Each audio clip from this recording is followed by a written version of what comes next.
नमस्कार मित्रों, आइए सुनते हैं सुनहरे गोबर की कहानी।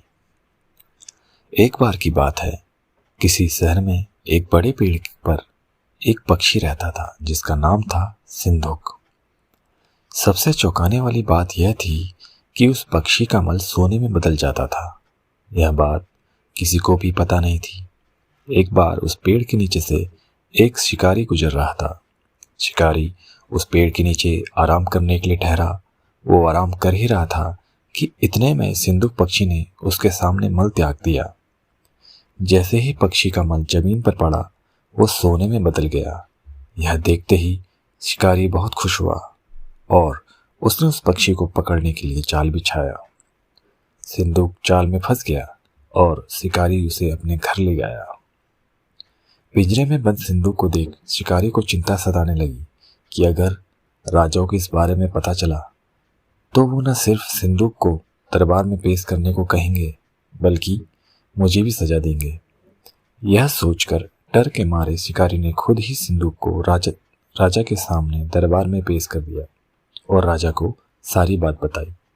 राजा ने आदेश दिया कि सिंधुक को सावधानी से रखा जाए और उसे अच्छे से खाना खिलाया जाए। ये सब सुनने के बाद मंत्री ने राजा को कहा, आप इस बेवकूफ़ शिकारी की बात पर भरोसा मत कीजिए महाराज। कभी ऐसा होता है क्या कि कोई पक्षी सोने का मल त्याग करे? इसलिए अच्छा होगा कि इसे आज़ाद करने का आदेश दें। मंत्री की बात सुनकर राजा ने चिड़िया को आज़ाद करने का आदेश दिया।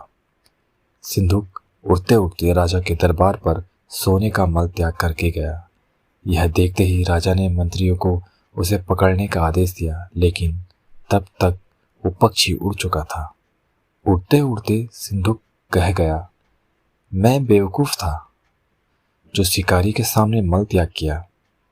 शिकारी बेवकूफ़ था जो मुझे राजा के पास ले गया। राजा बेवकूफ़ था जो मंत्री की बात में आ गया। सभी बेवकूफ़ एक जगह ही है। ऐसा कहकर सिंधुक उड़ चला गया। मित्रों, इस कहानी से हमें यह सीख मिलती है कि कभी भी दूसरे की बातों में नहीं आना चाहिए और अपने दिमाग से काम लेना चाहिए। धन्यवाद।